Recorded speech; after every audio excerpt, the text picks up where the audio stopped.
Be perfect, even as your Father in heaven is perfect. And when we really look at that statement from Matthew, it really kind of has the power to mess people up. I know it did me. I was raised New Thought. But New Thought, as I was telling somebody a couple nights ago, is different than it was 40 plus years ago. It's really evolved. And I don't know, maybe it was just me, the way I perceived it, but I looked at that, when I heard that as an adolescent growing up, I looked at that like the guide I was looking for to be that perfect person I always wanted to be.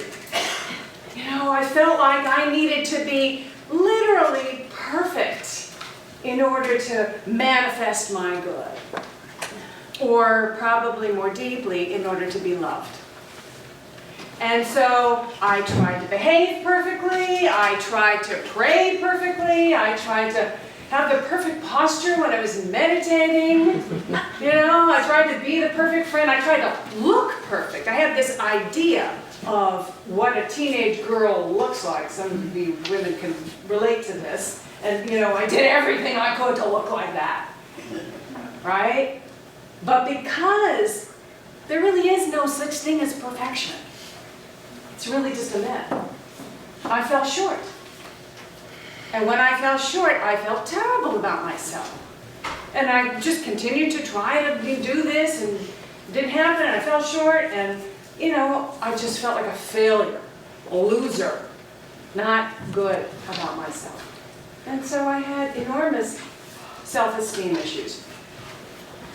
If I had only understood the true meaning of Jesus' words. Neil Douglas Klotz, whose book, the Aramaic scholar, whose book that we're studying in our book study group, tells us that the true translation from the original Aramaic, which is the language Jesus spoke, conveys more of a sense of being all-embracing.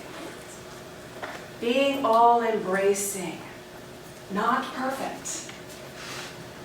So perhaps that statement, in Aramaic really went something like, be ye all-embracing, even as is the one power of the cosmos.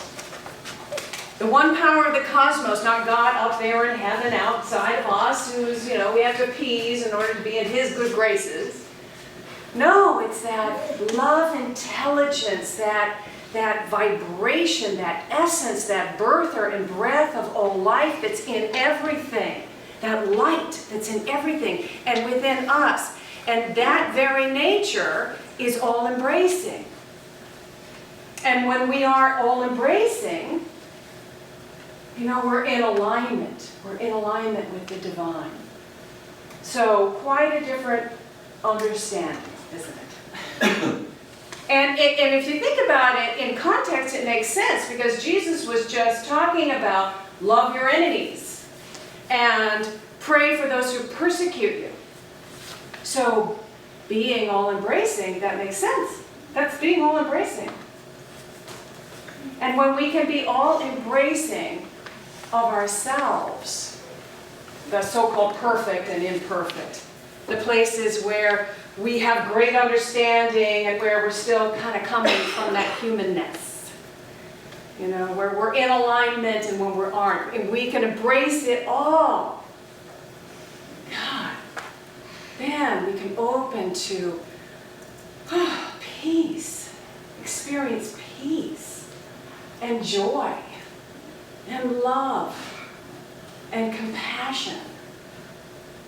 And when we can embrace others with that same all-inclusive, all-embracingness, boy, our world would look a whole lot more like heaven.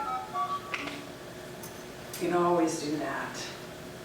The Gifts of Imperfection, that book by Brene Brown that we're using as one of our guides for this summer Sunday series, Living a Wholehearted Life. That's kind of what it's focused on. That's what she focuses on. You know, you get the sense of reading that book that perfectionism is the antithesis of self-compassion. You know, it's the antithesis of self-compassion. And we're not necessarily talking about someone who compulsively needs to have everything just so. You know, perfectionism exists along a continuum.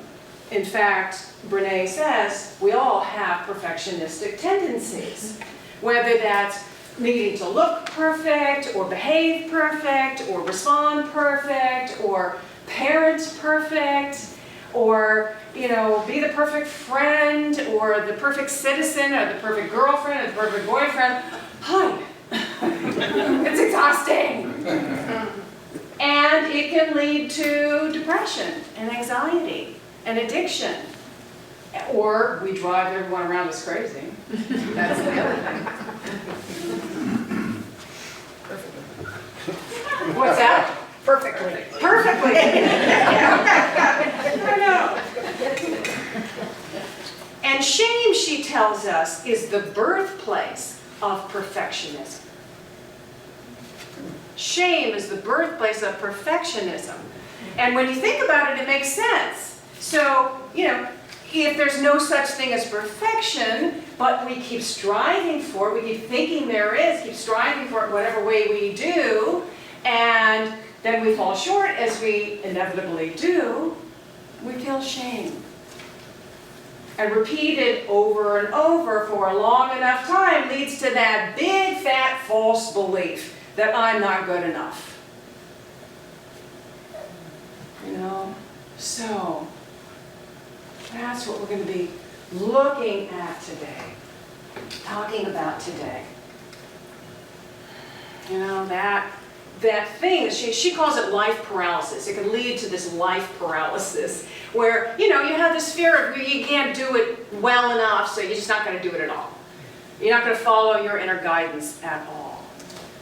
That's that life paralysis. And, you know, before we go any further, though, I think it's important to make the distinction between perfectionism and self-improvement, or striving to be your best, because there's a real difference there. Perfectionism is outwardly focused. It's about, what are they thinking about me? How do I look to others? And, you know, it's all about that. It's also, you know, feeling I am my accomplishments. I am my accomplishments and how well I accomplish things. And for a lot of people, this starts in childhood, you know.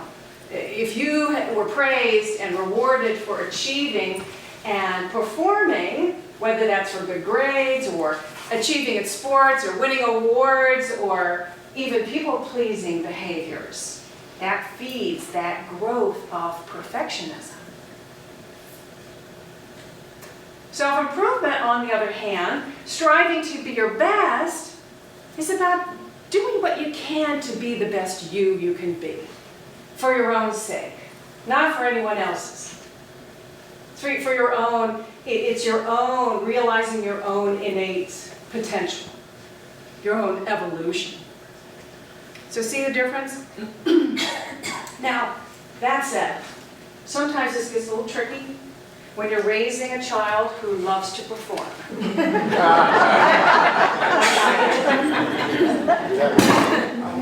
You know, and I want to get it right. I want to learn this, you know, because I want to respond correctly, and I don't always get it right.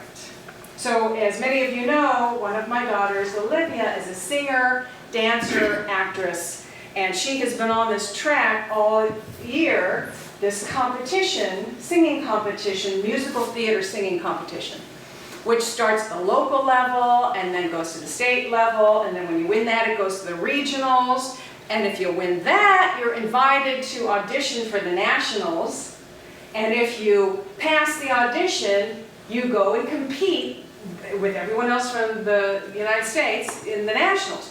Well, she made it all the way to the nationals this year.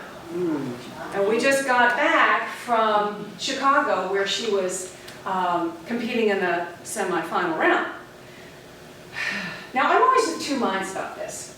You know, on one hand, what a great experience. What a great experience to have the opportunity to express yourself, share your gifts, and stay poised and centered and do your best when the pressure's really on, you know, really high stakes level. I mean, that's good training for like anything you want to do in life. But on the other hand, since there is such an emphasis on perfection, perfect pitch, perfect tone, perfect diction, perfect song choice, perfect everything, you know, there's such, and it's not any different than, you know, like gymnastics or ice skating, which also she did. Or you think about the Olympics trials, you know, the people who are trying to get to the Olympics, every single movement of every muscle is judged. And the thing is, if the performer or the athlete focuses more on how other people are seeing them, on how they look to others, that's what their focus is. Oh, in every moment, what are they thinking? Did I do, you know? Rather than just being in themselves, just enjoying what they do, and, you know, just expressing themselves, then they're liable to get nervous and screw up. It happens. So, you know, I'm always telling Olivia, let it go. Just let it go. Just go in there and remember how much you love singing. Just go in there and embody that song and enjoy the heck out of singing it. And you know, if our children would just listen to that, they'd be so much better off. Okay? I'm telling you. So I don't know what happened in that room because I wasn't able to go in. But she came out. She did not make it through to the final round. And not only that, but she was shaking. I mean, her little knees were like shaking like this. She was so nervous, and the whole experience was not pleasant. Now, fortunately, she had some friends there who could support her and love her through that, which is great. And of course, my job is to reassure her that she's wonderful and she's amazing regardless of the outcome. And when I can do that, I am being all-embracing. And I am affirming with her that her self-worth is not based on what she does, on her accomplishments. Now, when I'm being human, though, and I get disappointed. And after all, look at the time and the effort and all the money we spent getting to this point. And if you would just practice as much as I told you to, you would have won this thing. Which I admit I did. And I expressed that to her in not so loving of a way. So when I do that, you see, then I'm just feeding that beast of perfectionism. I'm just, you know, confusing her into thinking that her self-worth is based on how well she does. So it's interesting that this is the topic that I had for today. Because I need to learn it for myself. You know, I want to be the best mom I can be. I want to be the best person I can be. Not perfect, but the best me I can be. For me. For my children. Not for anyone else. I want to learn to be all-embracing, compassionate, to see my children as developing into the people that they were meant to be in their own time, in their own way, learning the lessons they need to learn in their own pace. You know, and babies too. They do it, they learn in their own time, in their own way. We have to trust that. And that's how we want to view ourselves. We don't stop growing when we become adults, hopefully. We continue to grow and realize more of our potential, you know, more and more, hopefully up until our very last day. And I don't even think death stops that process. I think that just continues. So we want to hold that in a way that invites that in. So think about an area in your life where your focus is maybe on improving yourself in some aspect. Think about it.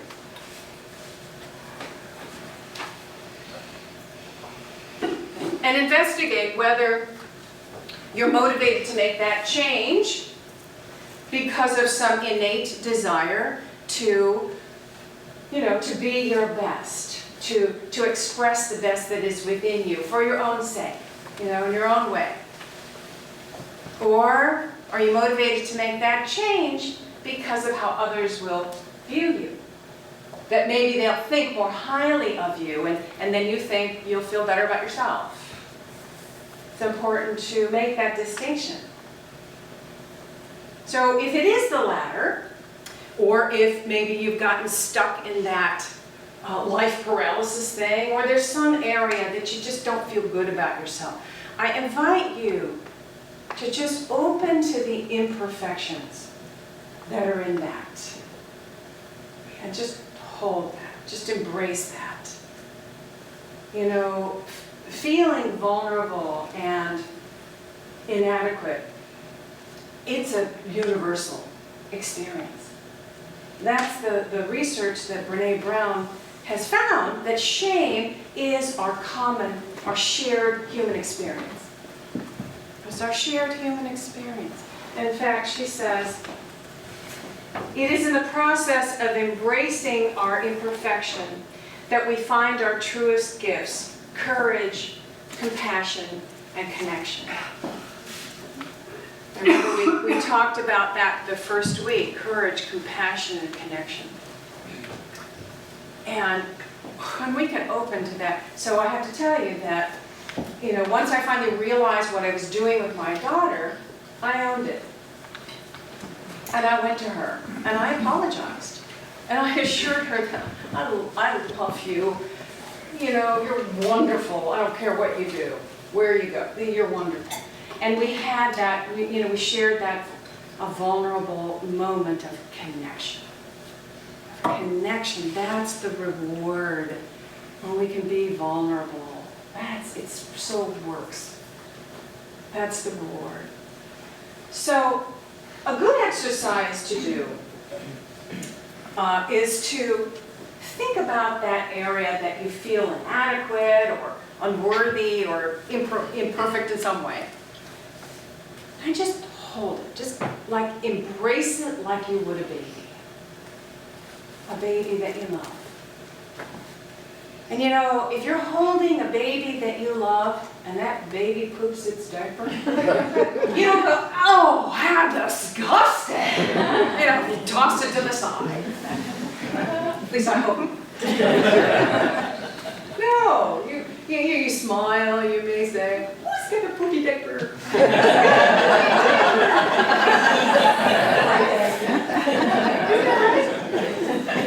Maybe change it. You don't love the child any less. Your love is all embracing. I know that's a weird analogy, but that's what we want to do. That's how we want to view ourselves. We don't love ourselves any less because of our imperfections. Our love is all embracing. We want to love all the parts of us. So just hold it, just give it all your love. And then you can make the choice, you see. You can make the choice to continue to, be there and have that imperfection and just love yourself. Or maybe you can choose when you're ready, maybe focus on a way to realize more of your potential in that area, grow in that area. But it's for yourself.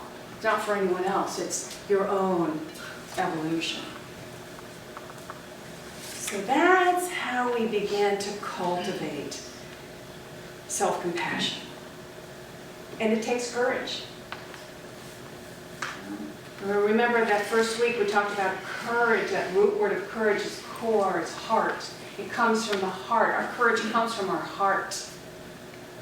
And it's like, the more we practice this, that we're like building a muscle.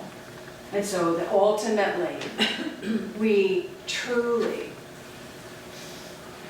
live a wholehearted life. Building that muscle. Supporting each other in it. Loving each other through this process. That's what spiritual community is really good for. We can support each other in this process. We know what we're doing. We can be vulnerable with each other. We can support each other. Love each other. And feel held in that arms of love. In the arms of love. All right? Namaste.